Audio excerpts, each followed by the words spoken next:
Alright, what is up, everybody? We are back with another edition of Everyday Hoops. Hope you guys are having a good one. Today, a different type of video, I guess I've been doing as of recently. I want to be just discussing stuff, discussing who I think maybe could be the best rookie in the 2024 class. I don't know, this is just an idea that popped in my head like a couple days ago, just thinking about, dang, this rookie class, like, who really is the best player? We don't really have a clear cut, this could be the best guy, or at least the hype is like behind this guy, and I just want to talk about the 2024 rookie class coming into this season here in today's video. Thank you guys for the views on the videos and the shorts recently. I really appreciate it. If you do like the content around here, consider subscribing, like, turn notifications, do also like that. I'd really appreciate it. Really upset a lot. Join the membership. If you want to learn more about the membership, there's a video on my channel explaining all of it. You can go back and watch that. Link to my Twitter and all that stuff down in the description below. And yeah, don't waste any more of your time. Let's get right into it. So the 2024 NBA draft class is going to be having their rookie season this year, obviously. And this draft has been so different from the past couple drafts we have seen, where, as maybe you guys all know and stuff, the hype around it, the buzz around it has not been as palpable, as big as the last couple years, where there was just a guy or a couple guys in there, everyone was like, oh man, I can't wait to see this dude in the NBA, or this guy has such elite talent, like this guy could be one of the faces of the league. We didn't have that in this draft class. This has been a draft class that a lot of people have called weak in a sense, and have just not really had the hype around it as much. But I personally do not think this is a bad draft class at all. Does it have any superstar talent? Maybe not. Like, don't be surprised if no one in this draft class ever wins an MVP or is an all NBA type player. Like that, I can agree with you on that right now, at least, from not even them playing a single game in the NBA yet, with them only just being in preseason and being on teams. I can kind of say, so far it doesn't seem like there's going to be anybody that's going to be a superstar level player in the draft. But that is okay, because I do believe there are a lot of really good, talented NBA players in this class. And I do believe there's going to be a lot of players in this class that maybe not have the awards that a lot of people have, but they're going to have long careers. They're going to be very impactful. They're going to be players that teams fans fall in love with or love so much, because there are a lot of talented players in this class. So do not get that mess up. Just because people are calling it weak, just because there's no superstar, there's no Victor Wembanyama, there's no Zion Williamson, there's none of that in this draft, does not mean this is a horrible draft class. Like, there's still, again, players that I really, really like in this class. And so now we're getting into it. I was thinking about this the other day. I was just like, dang, like, we're not really seeing the hype around this rookie class as much. Like, and it's a rookie class as well that, again, doesn't have one guy that feels like last year was Wemby, then everybody else. It was Zion, then it was everybody else. It was like one guy or maybe two guys, and then it was just kind of like, all right, then the rest. This draft, there wasn't really that. It was just everybody else.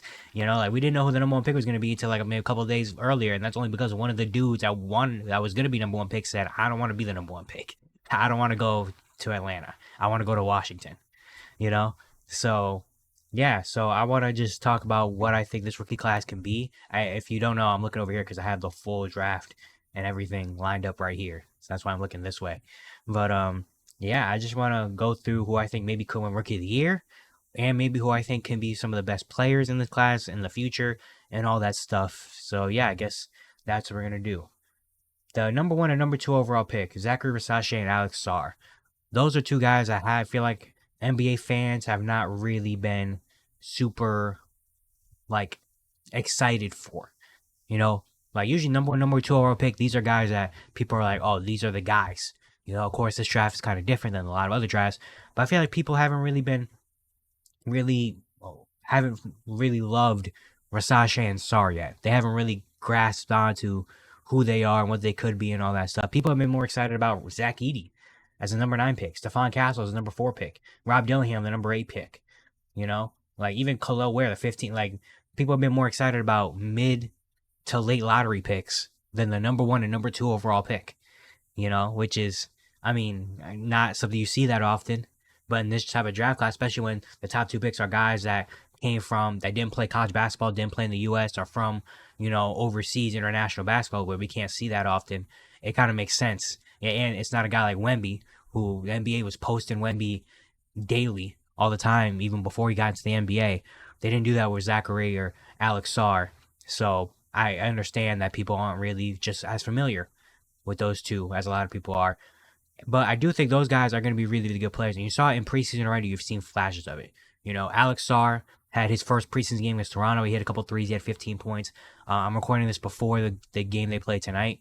So I can't talk about it because it's not on right now. And then Zachary Versace yesterday.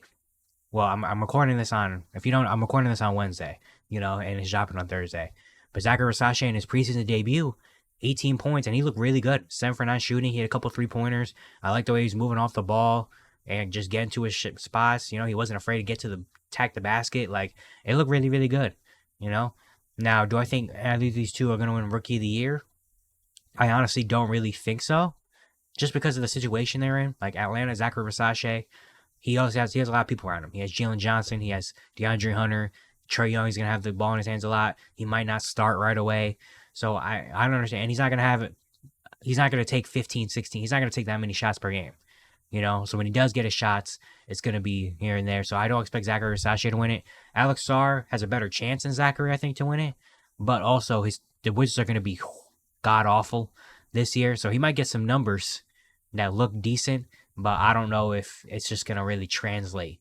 You know what I mean? And even though I feel like Rookie of the Year shouldn't be about winning, because if you're a rookie and you're a top rookie, most likely, if you're going to have the best rookie numbers, you're probably not going to be on a good team. So, like, I don't think winning should translate or be equation to Rookie of the Year, but people are going to take it like that. And I don't think Alex Sarr is ready yet, maybe on the offensive end, to have big numbers where, but Wemby, the Spurs were horrible last year, but Wemby was just absolutely amazing. Like, I don't think Alex Sarr is putting up crazy numbers like that, but I think he has a better chance. A lot of people have been saying Zach Edey. I think Zach Edey's the favorite to win Rookie of the Year right now, and I kind of can't really. It's a good shot, Like, he's probably gonna have the most opportunity out of almost everybody in the top 10. Basically, I think he's the only guy that's really gonna maybe a starter day one. I mean, maybe besides Alex Sarr, like Reece Shepard's coming off the bench. Stephon Castle, they're probably gonna start Chris Paul and Devin Vassell. Ron Holland's could could start. He might start the 3, or he might come off the bench. Who knows? Dejan Saloon, I don't think he's going to be a starter yet. Donovan McLean's coming off the bench to start. Rob Dillingham's coming off the bench. Cody Williams probably is going to start. So, like, Zach Edey probably has the highest potential out of all the top 10 to be a starter right away and have the most opportunity, because the Grizzlies lack a lot of depth at the size section, especially if Jaren's going to miss the start of the season. Zach Edey's in there as a starting center. And he's already looked really good. In his first preseason game against OKC, he looked really, really good. Him and Ja Morant, that's going to be an amazing duo right there. Ja just attacking and throw lobs up to the 7'4", 300-pound dude. So Zach Edey probably might have the most opportunity, which is why I think a lot of people think he's going to Rookie of the Year, and I think that's a good shout. Like, I think that's a good, like, bet on, Do I think Zach Edey's going to be the best player in this class when you look 5 years, 10 years from now? I don't know. But I'm slowly, I think, buying more and more into Zach Edey in Memphis. When the first pick first happened, I was kind of like, okay. But the more and more I'm thinking about it, and the more and more I see it, the more and more I'm kind of buying into Zach Edey fitting in Memphis. Do I think he's going to be the best player in this class? I don't think so, honestly.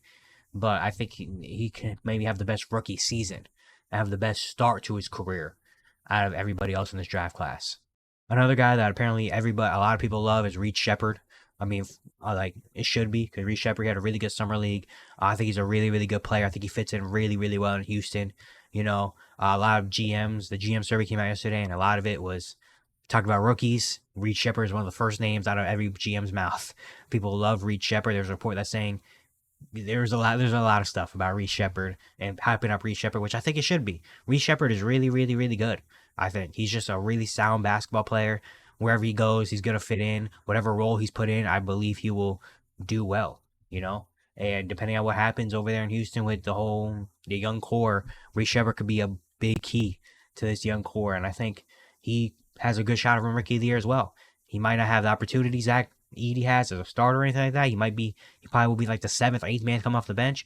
But I honestly believe that he's such a good player that he's going to find his way into the system right away. And if he can come in and do really good things, and the Rockets can maybe even be a playoff team, Reece Shepard will get a lot of love for Rookie of the Year, because I do believe he's a really, really, really good player. Other guys, Stephon Castle could be. Stephon Castle, I feel like is a wild card in the rookie of the year race. Like, I want to give him a lot of credit. Like, I do think he honestly can go out and win it if he really wants to, but it's just, again, the opportunity. Like, how much are Greg Popovich and the Spurs really going to put on Stephon Castle to be like, all right, like I don't believe he's going to be a point guard right away. I think they're going to slowly put him into that. I don't think he's going to be a starter right away. Like, he's going to take some time, which it should be, which is right for the Spurs. They don't need to just grab him and say, all right, go ahead, throw him into the fire and see what happens. Especially when you get a guy like Chris Paul. Stephon Castle can take his time. A guy like Rob Dillingham, he was really impressive in Minnesota's preseason debut against the Lakers. I'm a big fan of him. I think a lot of people in this class are a big fan of him. He could probably be like the highlight player of this draft, in a sense of, like, he might not be the best, but when it comes to like fans, like who do the fans love the most, I think it'd be Rob Dillingham. Like, he has the game. He has the type of game where people are just gonna see it and be like, oh shoot, this guy's nice, and people are gonna fall in love with the handles, the quickness, the way he can shoot the three, shoot the mid range, get to the bucket. He's gonna have some highlight plays in there, and it's gonna be like, oh shoot, Rob Dillingham. And I do believe he's in a great situation in Minnesota as well. Do I think he's gonna Rookie of the Year? I don't know. I think there's a world if Minnesota's on top seed again and Rob Dillingham is like legitimately their sixth man and playing really good basketball, I think he has a really, really good chance of winning Rookie of the Year. And then after that, honestly, this is the type of draft where there could be a year, this could be one of those years where a rookie we don't expect, like not a top 10, like maybe like a guy like Matas Buzelis or something like that. Like maybe a guy that's just like not a top 10 pick, a mid first round pick, could come out and win Rookie of the Year just by having a season that no one expects. A guy like Matas Buzelis, a guy like Bub Carrington from Washington, Khalil Ware, Don't Connect from the Lakers, could have a year where it's just like all of a sudden he just wins Rookie of the Year. Like, this honestly could be one of those years where one of those things happen. Would I bet on it?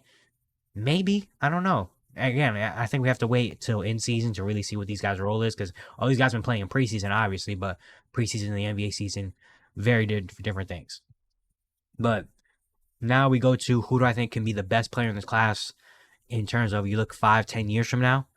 I honestly do believe Stephon Castle has the highest potential to be the best player in this class with the skill set he has, the size he has, again, the skill set he has, the two-way ability of being a really good defender, and on offense being a point guard that can also be a two guard, that can be a combo, that also can get to the basket. If the three ball can develop to a solid rate, like Stephon Castle, I feel like has the highest potential out of everybody in this class to be the best player.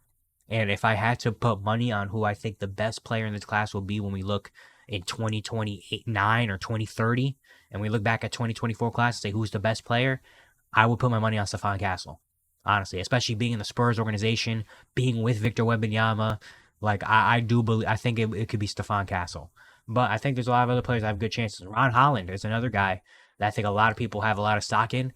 He has all the tools as well, the athleticism. He has, that workhorse confidence as well. Like, he has a lot of different things. He still is kind of a project in a sense. He still needs a lot of development, but I think he has a lot of potential. And like a lot of people also love Ron Holland, that he could be the best player in this class. Honestly, and the top two picks, Versace and Alex Lar, are not out of the question, obviously, on that either. If Zachary Versace can become a really good two-way guy that could just fit in and win a bunch of games with the Atlanta Hawks and be a staple over there in Atlanta, that's really cool. Alex Sarr has a lot of potential over there. Washington, he's going to have all the opportunity in the world. No one's going to take the ball out of his hands. If Alex Sarr can develop that offensive game and be a two-way star, then that could be a thing. Reed Sheppard has the opportunity, but again, just because he's such a good basketball player, and if, let's say, he plays good and maybe the Jalen Green thing doesn't work out in Houston, or maybe Fred VanVleet leaves at some point, Reed Sheppard becomes a starting guard, and all of a sudden he's one of the top players on this team. Rob Dillingham, him and Anthony Edwards could be a duo together. Even a guy like Cody Williams. I really like Cody Williams' game. Like, if Cody Williams can really develop that, like being consistent and be a two-way guy, kind of maybe similar to his brother J-Dub, and he has the opportunity in Utah. Larry Markkinen's not a guy that's going to take the ball in his hands. He's a guy that, is really playing, is an all-star playing off the ball.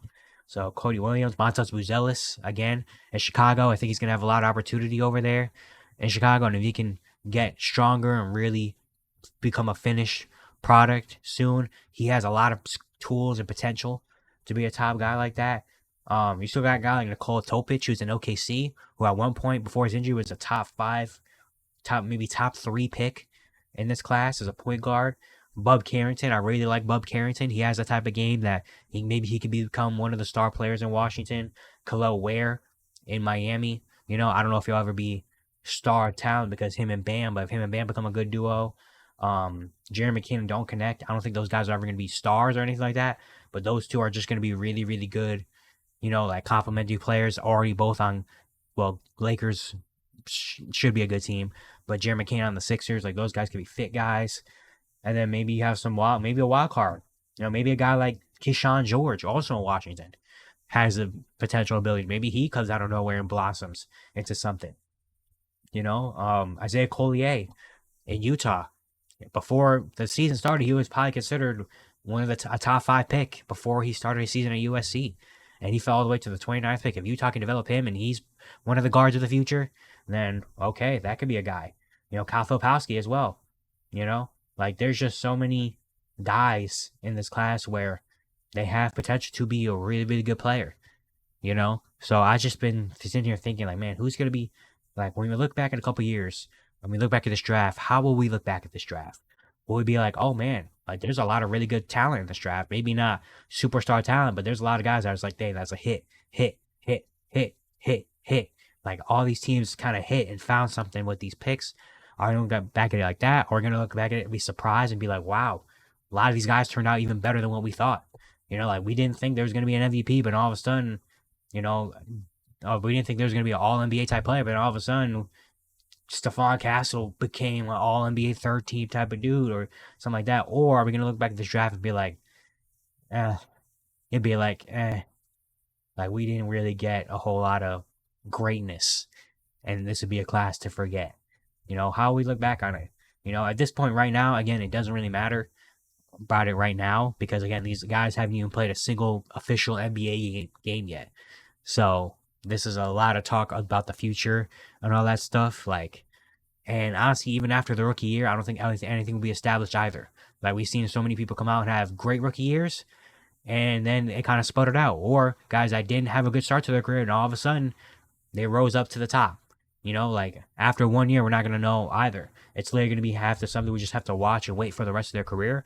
And I'm going to be excited to see, excited to, see how these young players turn out, what young players kind of jump up and are better than we expected, what players maybe flop, hopefully not. Hopefully we get some good talent in this class. But yeah, it's just something to think about. It's something I've been thinking about the last couple of days. And yeah, let me know down below in the comment section below who you think who Rookie of the Year, and who do you think is going to be the best player in this class when we look back in 5 to 10 years. But yeah, it's going to be it for today. Hope you guys enjoyed. Once again, if you do like the content around here, consider subscribing, turn notifications, do all stuff like that. I really appreciate it. It really helps out a lot. And yeah, I'll see you guys tomorrow.